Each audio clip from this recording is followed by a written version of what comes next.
This is John Katazeski. I'm the director of the American Carbon Registry, and I'd like to welcome everyone to this webinar and thank you for joining us today.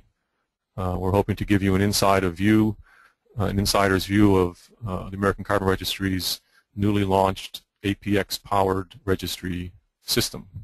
We're very pleased with our new partnership with APX, and we have worked closely with their team over many months to ensure that the registry's functionality, its process flows, its logic, its terminology match up with the requirements for California's compliance offset program.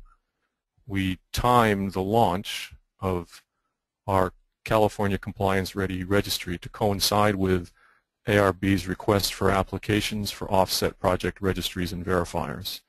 So that means we have not been approved yet by ARB, but that we have applied.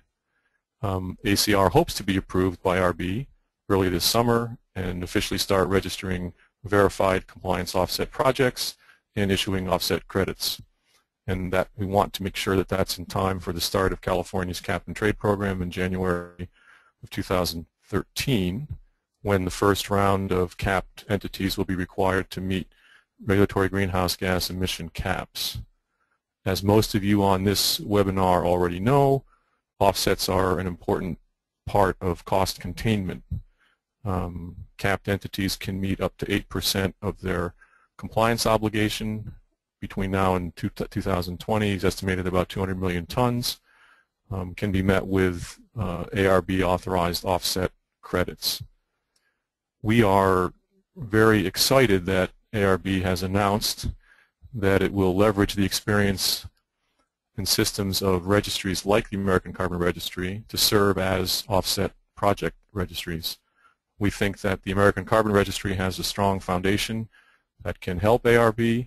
We've been operating for over 15 years, providing oversight of a variety of project types and managing the listing, verification, registration, and issuance of tons in the voluntary market. The way we're going to run the session today, Mary Grady is going to start off and present the system, and then we'll have questions and answers at the end. We have a number of other people who I'll introduce at the beginning of the question session who can help out with questions. But you can see on your boxes there is a question box, and so if you have a question, you should feel free to ask it, submit it at any time, and it can be queued up so that those questions can be answered at the end. So I guess from here I'll turn things over to Mary Grady. Mary is the Director for Business Development for the American Carbon Registry and has been leading the development of the system with APX. Mary? Thanks, John. Well, we are really excited to launch our new APX-powered system and provide everybody with an inside view. This is the first system that's been tailored specifically to meet the regulatory requirements for the California compliance offset market. And since the system's already tailored and up and running, we're really ready to go. As John said, we did submit our application almost 2 weeks ago now to the California Air Resources Board for approval as an offset project registry. We are not yet approved. The additional steps required before any offset project registry will be approved is a mandatory training for offset project registries on the registry functions and also on the offset protocols. Our staff will attend ARB's first mandatory training in late June, and we certainly hope that we will be approved shortly thereafter. To clarify, we wanted to outline a little bit what is the role of ARB-approved offset project registries. All compliance offset projects will be required to register with ARB-approved offset project registries. So ARB is outsourcing this function to entities that meet its strict requirements and have experience in project oversight and registration. So the offset project registries will be responsible to oversee the project listing, verification, registration, and issuance of California eligible offset credits developed in uncapped sectors using the ARB-approved compliance offset protocols. Once approved by ARB, issued registry offset credits will be canceled on the offset project registry and reissued as ARB offset credits on the ARB registry. And that's been a source of a little bit of confusion, I believe, but for security reasons, ARB doesn't want to have any automated links for transferring registry credits. So the offset project registries will be gathering all of the project data and attestations, and that will all be approved and reviewed by ARB, and then offsets will be canceled and reissued on ARB as ARB offset credits. So who can list a compliance offset project? According to the regulation, the two types of entities that can list and register offset projects are offset project operators and authorized project designees. And we wanted to clarify the difference between these two in practice because, in particular, if you're a project developer, you could likely play either one of these roles, and it will depend how you contract with your other entities. So the offset project operator can be the entity that owns the rights to the emission reductions, and that could be a forest landowner or a farmer in the case of livestock. And that person could designate a project developer as an authorized project designee to undertake all the project implementation activities for them. Alternatively, the emission reduction owner could contractually give the rights to a project developer to implement the offset project. And in that case, the project developer would be an offset project operator. And throughout the rest of this presentation, I've only referred to offset project operator, but really either the offset project operator or the authorized project designee can undertake any of these steps for listing. When can offset project operators start using the protocols? Well, the offset project operators can start developing and listing projects using compliance offset protocols even before offset project registries and verifiers are approved by ARB, which means that you can start now. Projects can be submitted now for review and listing, but will not be able to move to the verification step until verifiers are approved by ARB. So the steps now would be just for listing the project. And the advantages to moving early to list a compliance project would be to get a head start and get your projects ready for verification as soon as the verifiers are approved by ARB, and also by bypassing the additional verification process that's required for projects developed using the early action protocols. So it really just gains you a little bit of time now to start the listing process, get the projects in the queue, and as soon as registries and verifiers are approved, you can move on to the verification step. What offset projects can be listed? Well, any project developed following an ARB-approved compliance offset protocol can begin the listing process, and that includes projects that wish to transition from early action. ARB has approved compliance offset protocols for forestry, urban forestry, ozone-depleting substances, and livestock. So any project that's developed using any of those compliance protocols can be listed. As we stated before, ACR plans to attend the first ARB training on requirements for operations and offset project registry and also on the protocols. And the compliance offset project listing process will be official once the ARB has approved offset project registries. There are only really a few steps to list a compliance offset project. First, you have to be registered with ARB, and that is on their website. And if you are interested, you can also email, and we'll provide you with a link to do so. And if you plan to list your compliance project with American Carbon Registry, you have to have an account with American Carbon Registry. So to open an ACR account, you would log on to AmericanCarbonRegistry.org website, and under the Membership tab, this is the page that you will see. And it provides very clear instructions on how to open an account, has all of the registry documents, the terms of use, operating procedures, fee schedules. You click this Open an Account button that's circled, and that will start the process for you.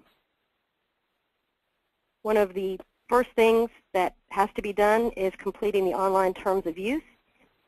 Right here in this circled area is where you can download the full terms of use. Sometimes organizations have to have it reviewed by their legal team, so this is where you would download it for that.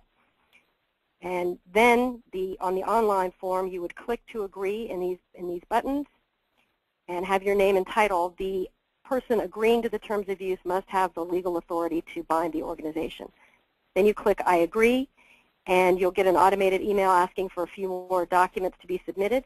And those documents are reviewed by ACR, and you will have an account within 2 to 5 days. Once you have an account and you log in, you'll see the ACR account holder dashboard. This dashboard is a quick access to all the functions you need on the registry.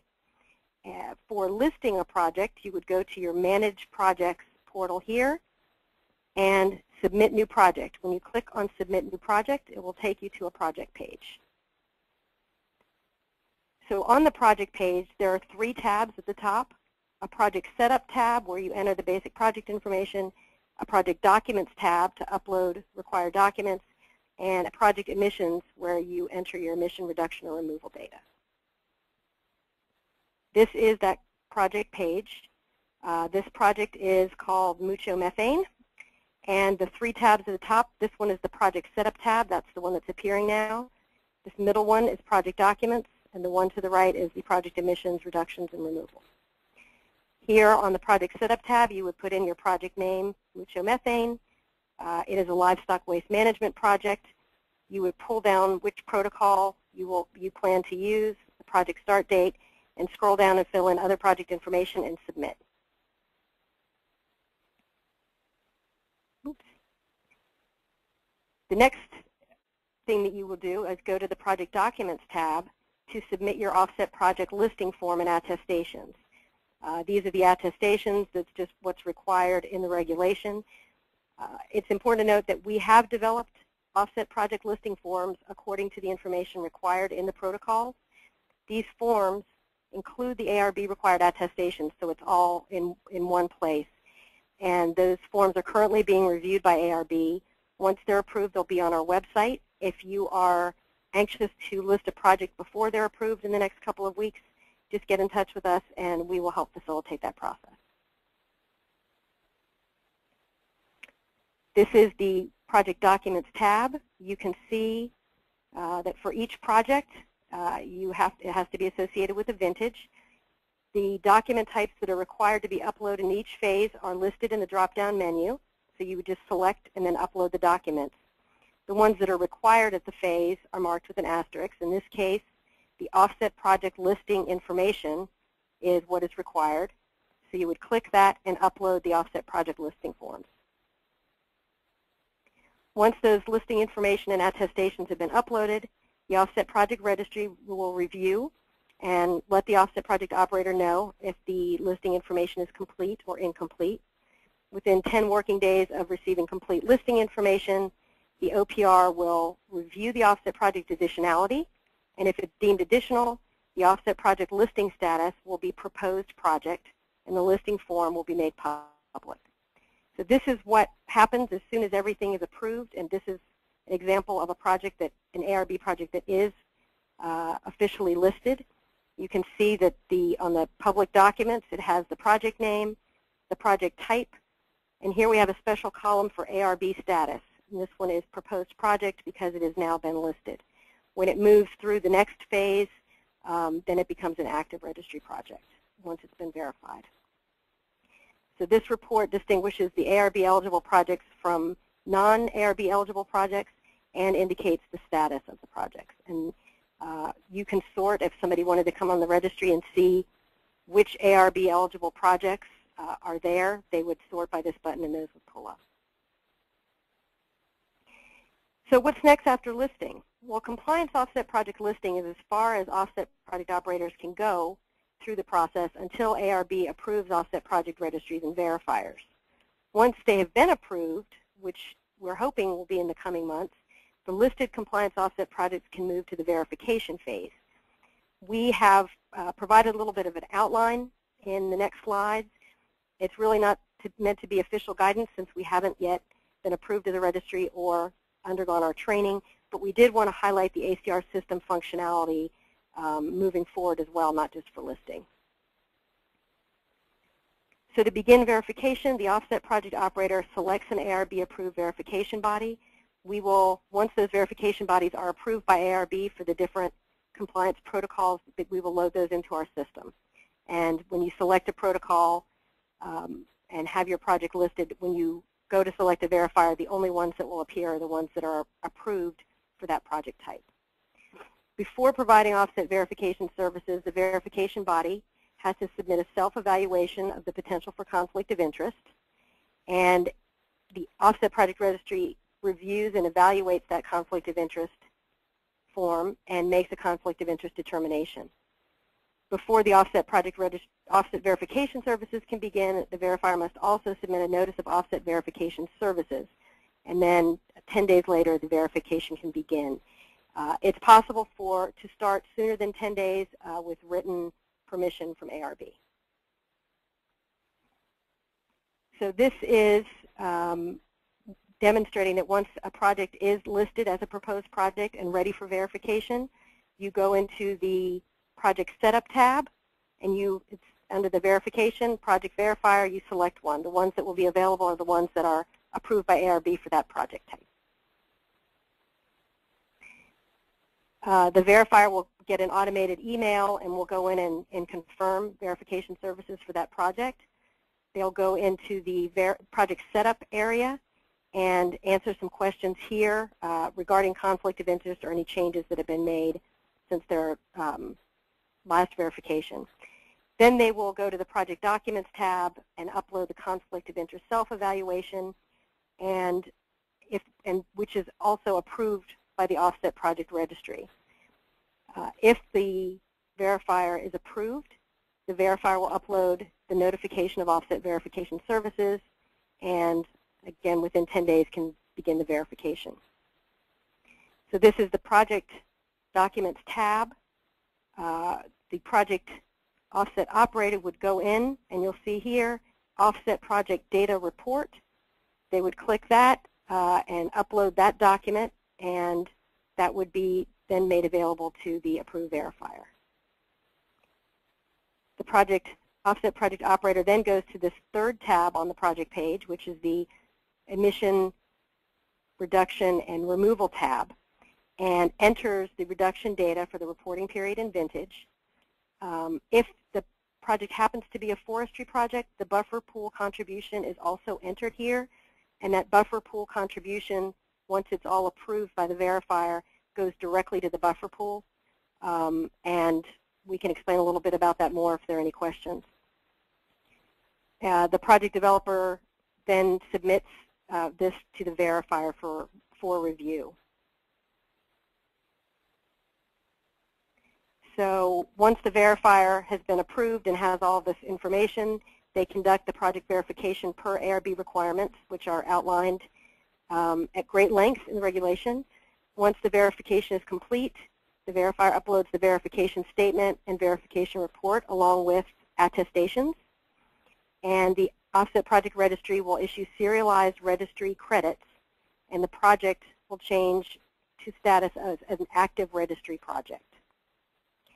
At that point, offsets on ACR are then available to be activated, transferred to another account holder, or delisted for issuance on ARB as ARB offset credits.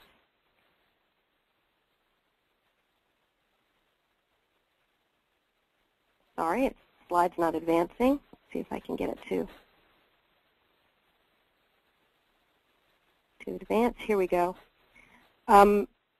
So we wanted to show very quickly the process of activating tons and delisting them for ARB.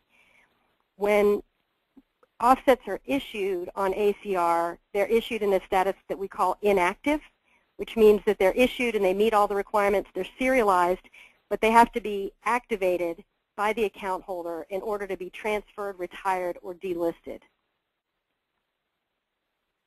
Actually, let me go back here. You can see this is the View, Transfer, and Retire ERTs tab on your dashboard. And ERTs, this first line says inactive, and it has an amount, and then primary account, retirement accounts, etc., and it gives you your total ERTs. So that's on the dashboard. You always know what you have and what's the status, and if you click on them, you'll see which projects they're from. So to activate ERTs, you would go to the View, Transfer, and Retire ERT section of your dashboard. You would click on the ERTs that you have that are inactive. So in this case, the 54,000. You would click on that. Whoa, clicking took me to a new screen. And that will open up a screen that allows you to put a check next to the project. In this box, you can see that these are inactive. You would type in the number that you wish to activate. It doesn't have to be the entire amount. That number will appear in this screen, and you click Activate. Once those are activated, that will create an automatic invoice online. The activation fee is 15 cents per ton, and once that's paid, the offsets will be active and can then be transferred to another sub-account, transferred to another ACR account holder, retired, or delisted for reissuance on ARB as an ARB offset credit. The process for delisting to move those tons to ARB is on the dashboard. You would click the active tons that you want to delist, just like I showed previously. This transfer ERTs screen will come up. You will scroll down to this area and click Delist Credits, which removes them from the registry. On additional details, you can write to ARB. You click Submit.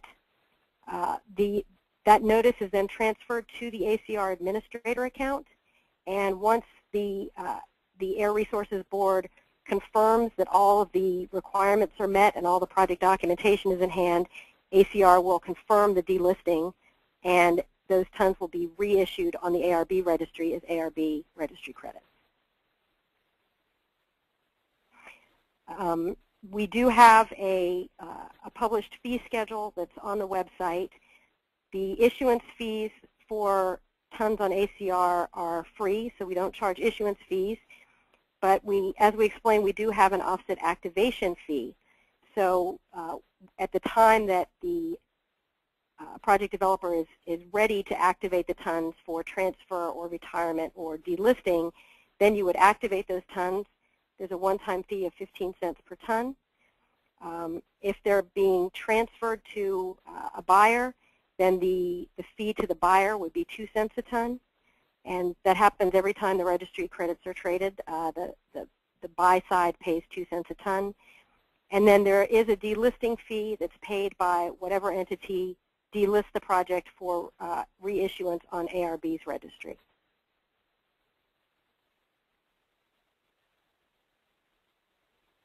Okay, I think that's all. So we're ready to take any questions if you have any.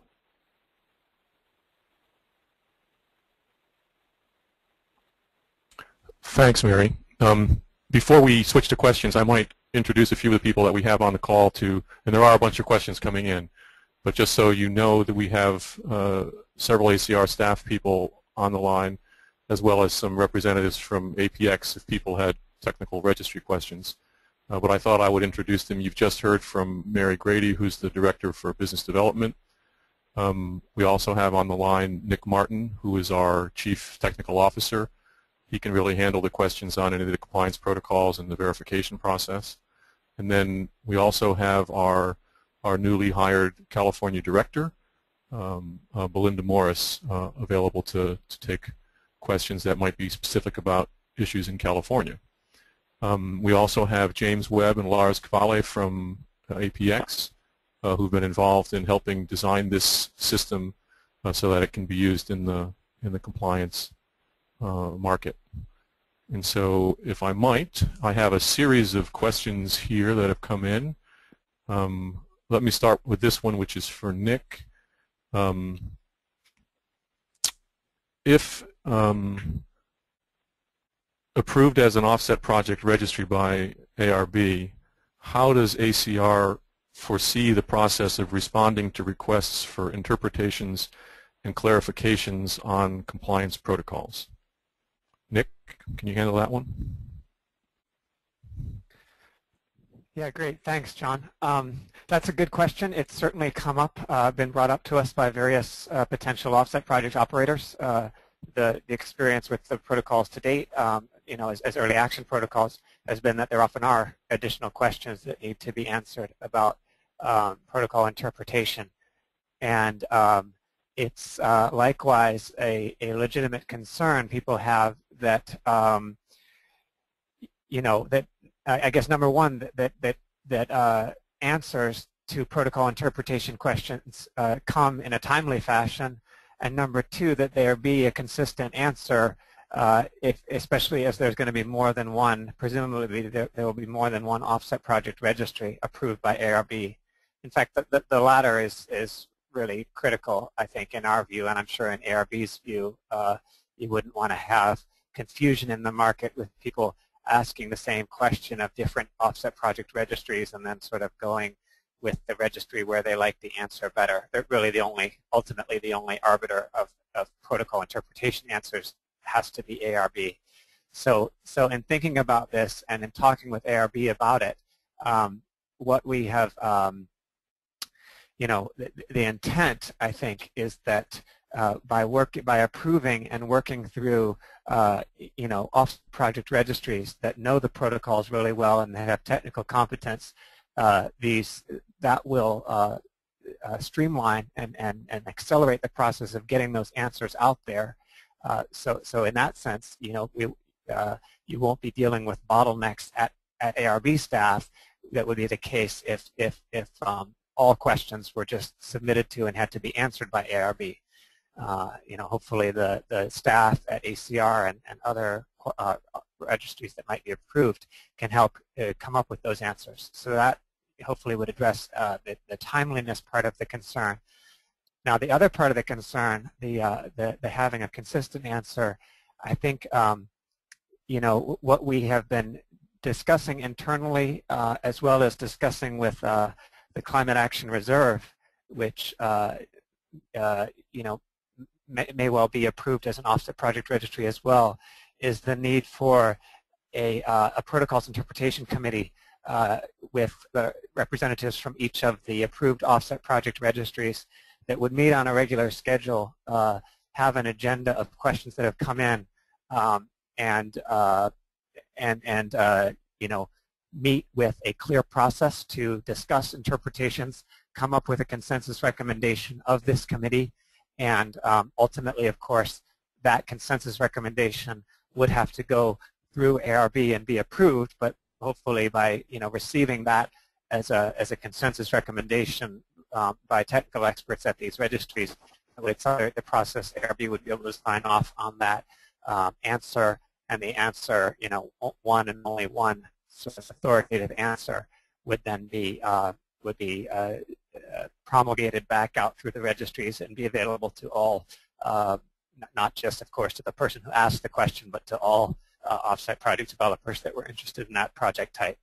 So we don't have, neither CAR nor ACR have been approved as yet, so we don't have that committee in place, but we are in discussions about it and hoping to be able to launch that sort of committee or a very similar mechanism as quickly as possible after the offset project registry approvals come.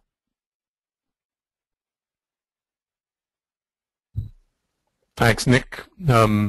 Here's a question on the fee schedule. What's the difference between the one-time billing fee and free issuance? Isn't that the same? When would developers have to pay the one-time billing fee? Mary, maybe you can take that question. If the billing fee, I think, is the activation fee, if I'm interpreting the question correctly. So the question is then, what's the difference between that fee and an issuance fee? Yes, that's the question. Okay. Well, the primary difference is that the activation fee is paid at the time that the offset project developer decides it's ready to transfer or delist tons. So offsets can be issued even if at no cost, even if they're not ready yet to be transacted. And when they're issued on the registry, then I think it's a stronger case for project developers to make to go out and get a contract to sell or trade or retire those tons. So it's, in a way, it's like a deferred issuance fee, but we think it's important to allow offsets to be issued and then charge the fees on the back end when there is a transaction that's ready to occur. If I was going to simplify that, I'd say it means you don't have to pay the fee until you have a buyer. Right, exactly. I have a question. Would projects outside the United States qualify? And maybe we'll send that one to Nick. Okay. The answer to that currently is mostly no. Under the 4 compliance offset protocols, those are for projects only within the U.S. Forest offset protocol currently is only in the lower 48 because of limitations on the data that is currently there for Alaska and Hawaii. So under the 4 compliance protocols, there is not eligibility outside the United States. Now, elsewhere in the regulation, if you recall John saying at the beginning, compliance entities are allowed to use offsets for 8% of their compliance obligation. Part of that 8% can be through something called sector-based offset credits, which currently the only type of sector-based offset credits actually named in the regulation is RED, reducing emissions from deforestation and forest degradation. And those can come from outside the United States. They have to come from jurisdictions that are formally linked to California and that have established sector-level reduction commitments and so on. There's several other stipulations that are put on that in the regulation. So currently, the only sources of outside the U.S. types of credits that are eligible are RED credits in linked jurisdictions. It could be in the future that ARB approves other types of international credits, but just talking about the situation today, it would only be those. Thanks, Nick. Here's a verification question. Could you clarify when you made the statement? This one, I guess, goes to you, Mary. When we stated that the verifier must begin, is it that the verifier must begin verification within 10 days, or must wait 10 days before they can to start the verification? My understanding, which I think we'll know more about after we take the training, but the way that I read the reg is that the verifier must wait 10 days before they begin the verification. They can begin sooner if they have written approval from ARB. And how often does a project need to be verified? Mary? It depends on the size of the project, I believe, and it should be once a reporting period, so annually, but projects that are smaller, I believe, can go longer. There's maybe a 25,000-ton threshold. Nick, do you yeah, I can add to that. I think one of the things actually is that it depends on the project type. So, some project types like ODS have to be, their reporting period has to be within a calendar year, and therefore it can be less than a calendar year, but it can't exceed a calendar year. So logically, in that case, verification will be annual. Other project types can wait significantly longer. So in the forest project protocol, verification can be once every 6 years, and for the case of reforestation, can even be initially deferred to the second round of 6 years. So it could be deferred to 12 years, and there are some requirements, of course, for upfront, for example, for early action projects that are transitioning to compliance projects to have to be go through a desk verification by an ARB accredited verifier and so on. So there's some, for that kind of transition, there's some more specific requirements. But in general, it depends, I think, more on the project type. There are there are, in some cases, it's possible if, for example, ARB were to adopt the aggregation guidelines developed by the Climate Action Reserve, which they have not done as yet, for forestry, that that in that case, verification, there's some mechanisms in there for verification to be done less frequently on, on some of the ownerships participating in the aggregation and so on. So there's some further nuances there. Thanks, Nick. Here's a question on the ARB requirements. Maybe this is one for you, Mary. Are the ARB requirements only supported on the ACR platform? In terms of the requirements for compliance project listing and registration, currently our registry is the only registry that is that has those requirements incorporated. I think we can anticipate that as other offset project registries are approved, that they will be also working to incorporate those requirements in their registry systems. Here's a couple of questions on the buffer pools. Nick, I guess you'll get these. Will the project's entire ACR buffer account be transferred to ARB's buffer account upon cancellation and reissuance?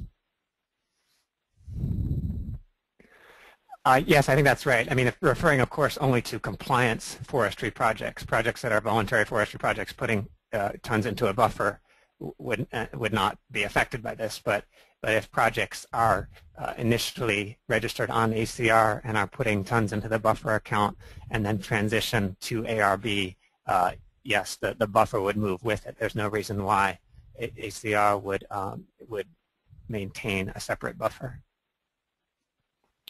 And will ACR will fees be charged on the activation and transfer of buffer tons as well as regular tons?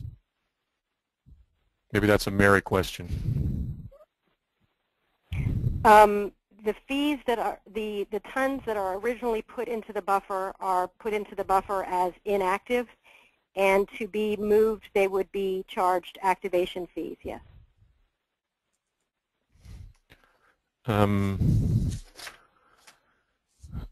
Here's a question about the delisting process. Can you please clarify which parties can delist or cancel offsets on the offset project registry for issuance on ARB? For example, if offsets issued by the offset project registry are transferred on ACR to another ACR account holder, does the new owner have the right to do the transfer, or does the original owner have to still participate in the transfer process? Mary? Sure. The new offset owner must be registered with ARB and can do the delisting and canceling of the offsets on ACR for issuance on ARB. The original offset project operator would have to be involved in as much as all of the ARB required project documentation has to be submitted and approved by ARB for any of those project offsets that would be coming over, whether they are being delisted by the offset project operator or a new offset owner to which those offsets have been transferred. So I think ideally if you're contracting the purchase of registry offset credits as a buyer, you should include provisions that the offset project operator will provide all the necessary documents to ARB so that you don't have to do that, and that the offset project operator will identify you with the traded credits to receive the equivalent ARB credits from that project when it is moved to ARB.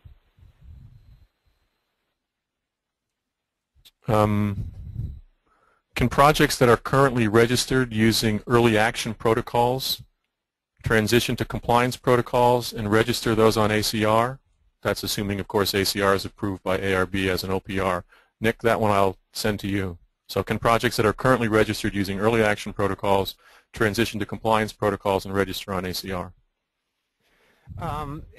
John, yeah, the answer to that is yes. If people are curious to look this up, the relevant text is in section 95990K of the regulation, which is called Transition of Early Action Projects to the Compliance Program. Early action projects are those currently are those only those registered under the 4 Climate Action Reserve early action protocols. So those will be listed on CAR. Of course, there is the potential in the future for ARB to recognize other early action protocols, in which case early action projects could be residing on other early action offset programs.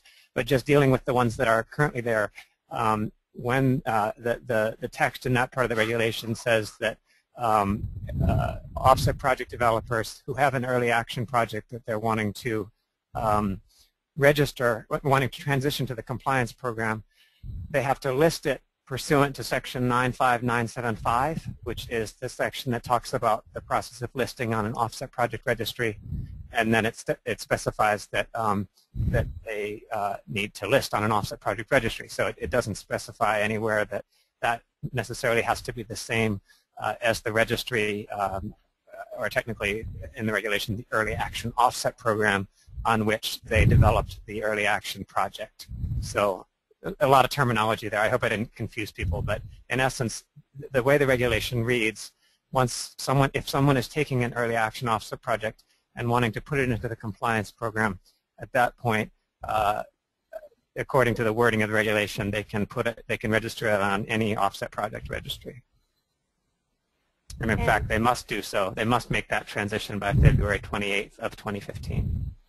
So I guess I would have answered that question, yes. Yep. And the one thing that I would add to that is that a project that's transitioning from an early action protocol to a compliance protocol, when it does that transition, it starts my understanding is that it starts the reporting period and the crediting period anew.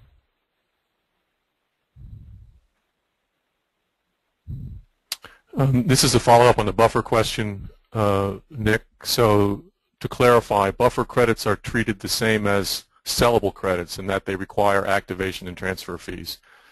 I guess I can answer that one. Yes, they are. That's a yes there.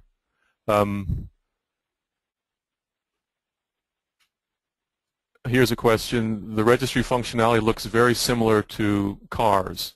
Are there any key differences worth highlighting? Mary, do you want to take that one? Sure. I mean, the registry infrastructure is based on APX functionality. So in that sense, the registry is very much like CARs because CAR also uses APX for their registry system.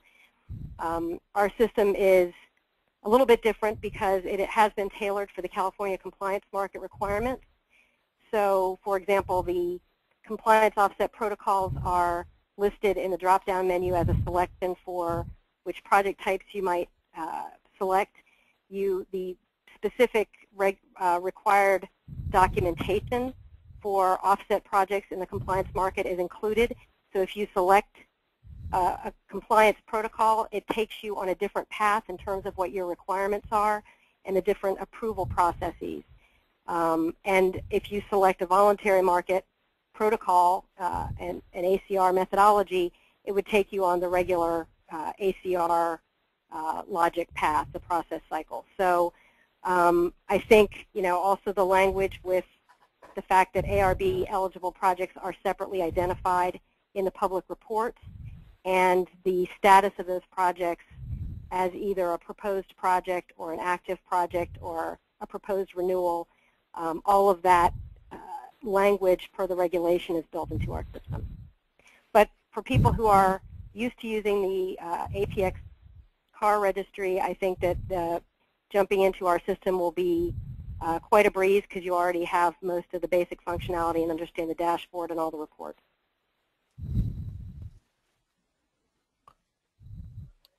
Here's a question for Nick. This is on forestry projects. Do you anticipate forest projects choosing to double verify in order to reduce the ARB invalidation period from 8 years to 3 years? I guess this question is referencing the buyer liability requirements in the California market, and so double verification can reduce the invalidation period. But Nick, do you anticipate forest projects choosing to double verify in order to reduce that invalidation period? I think yes. I mean, forest projects have, in a sense, from the buyer's perspective, an advantage because ultimately liability rests not with the buyer but with the forest owner. So, you know, from that sense, they might be more attractive to the buyers, but it could still be to the advantage of, you know, of forest owners and the offset project registry, sorry, offset project developers to go through that double verification process and reduce that potential for invalidation to occur from 8 years to 3 years. Here's a question on timing. Maybe you can handle this one, Mary. Will ACR commit to any set timelines when reviewing listing applications and issuance requests? Well, for the listing application, once we've received a complete offset project listing information, it will be reviewed and within 10 working days. So there is a committed time frame for the listing process. What was the other? Was there another process that was questioned?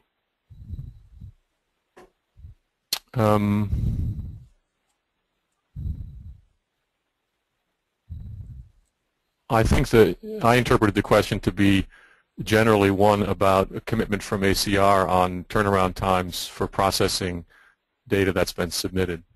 So whether it's for the issuance or project verifiers or any of those places where you explained in the presentation that there's a process where the project operator submits information, do we as a registry have commitments in terms of how rapidly we will respond to those actions? Well, for the project listing, we have a commitment of 10 working days to approve the listing. For the other steps, such as reviewing the verifier conflicts of interest and the verifications and all those things, I think we will be able to make a commitment on turnaround time once we've taken the training and we understand all of the understand better all of the commitments that we'll have to make in terms of reviewing the information that's submitted to us. Here's a question on the issue that you raised about the offset project operator and the authorized project designee. You know, it showed on one of the slides that that could only happen once, but you didn't comment on that. How often can an offset project operator change its authorized project designee, and what's the significance of that? Mary? Yes. Well, according to the regulation, the offset project operator can change its authorized project designee once annually, and that has to be done and approved in writing. I think the significance of that is that if that one has to be certain who your authorized project designee is if you're an offset project operator that chooses to have an authorized project designee, because when you designate that person, you can only change it once a year. So I thought it was important to highlight in that sense, but if you are an offset project operator and you're not planning to have an authorized project designee, then it doesn't matter.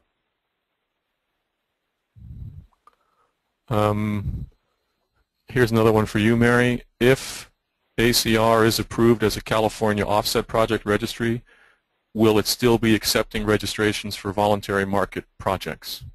Yes. We will continue to accept projects that are developed following ACR standards and using approved methodologies. And will that process change at all as a result of the compliance component of the offset project registry? No.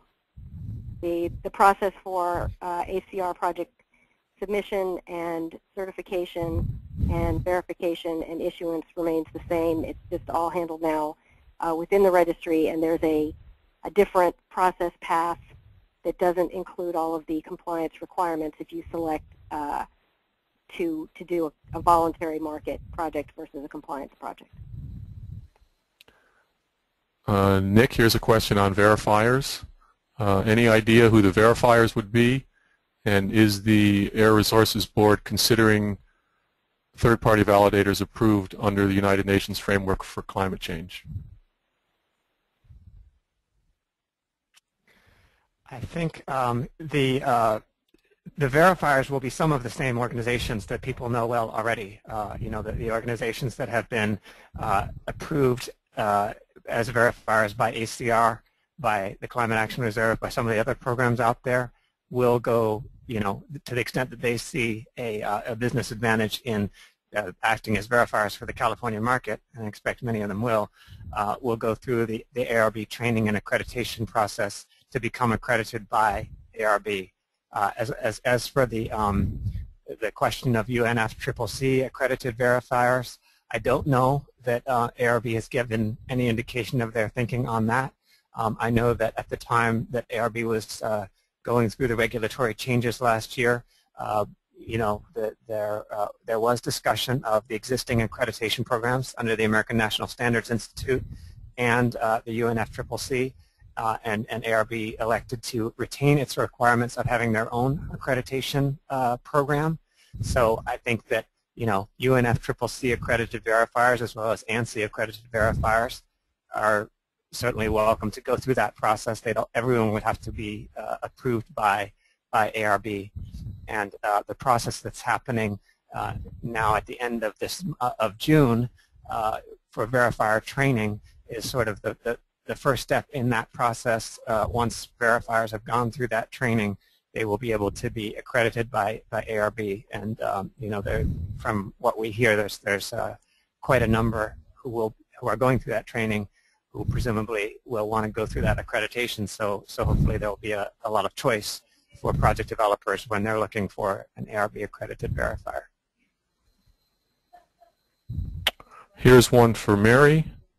Will there be any differences between the approved offset project registries that ARB approves, and why would I want to register with ACR rather than some other offset project registry? Sure. Well, all of the ARB approved offset project registries are going to be performing the same functions because those functions are defined by ARB in the regulation. So in that sense, really all of the offset project registries are going to be doing the same things. Why would somebody register with American Carbon Registry if we're approved as an offset project registry versus someone else? I think that we do have a long history of excellent client service, and we hope to attract new projects and account holders with that high level of service and also with competitive fee structure.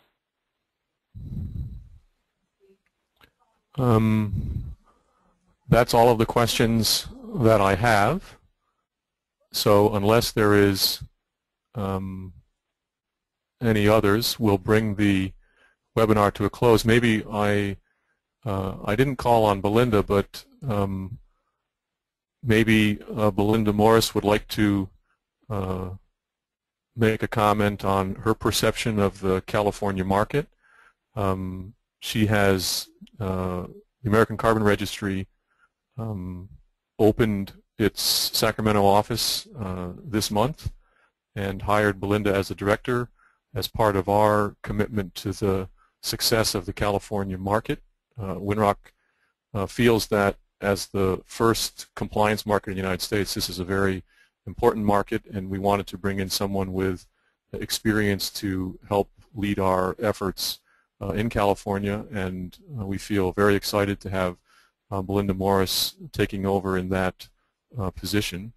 Belinda, did you have any comments to make on the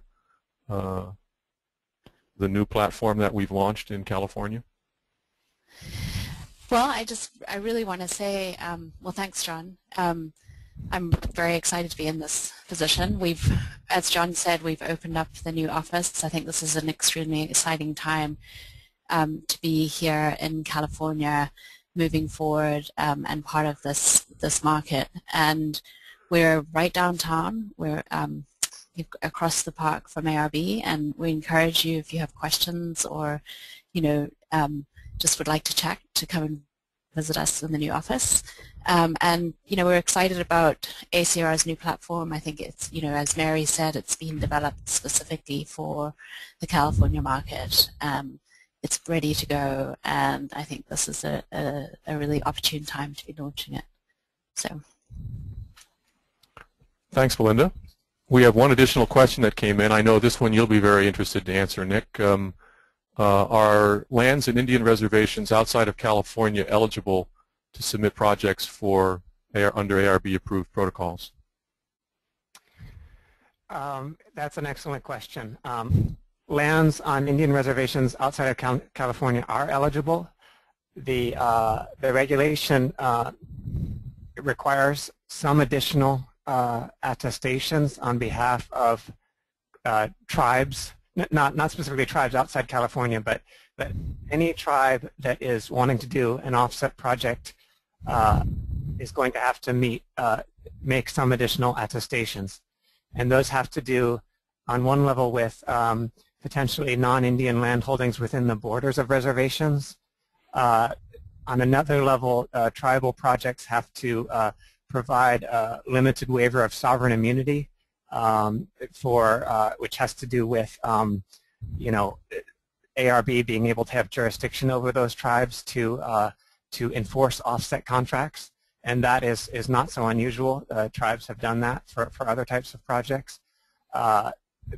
There are additional requirements in the regulation currently having to do with requiring tribes to consent to suit in California and requiring tribes to provide evidence of Bureau of Indian Affairs approval of tribes participating in the offset program in the case of tribal trust lands that are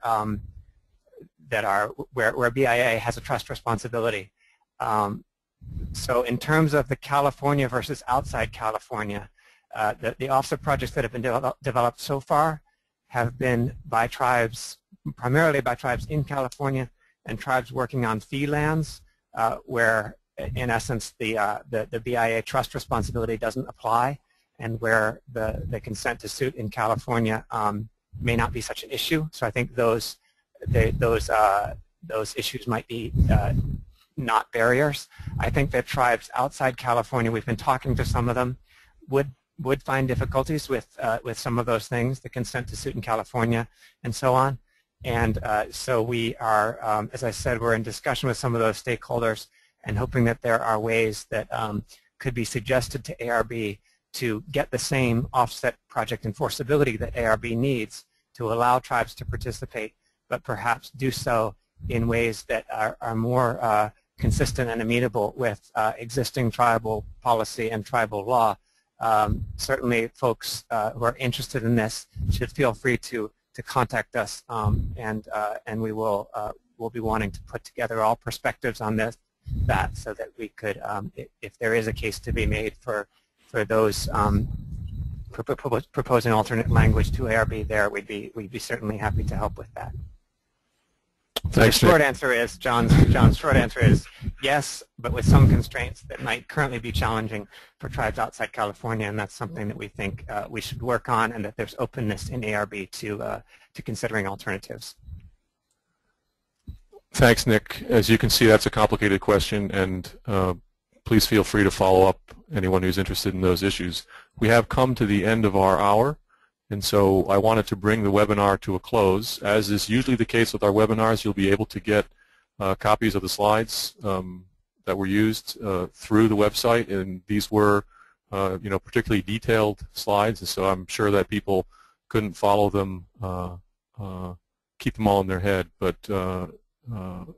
you see the names up on your screen now, and both contact phone numbers and emails for reaching any of the people that were on the call today. So we'd like to thank you for your interest and participation, and hope we'll see you registering projects for the compliance market in California.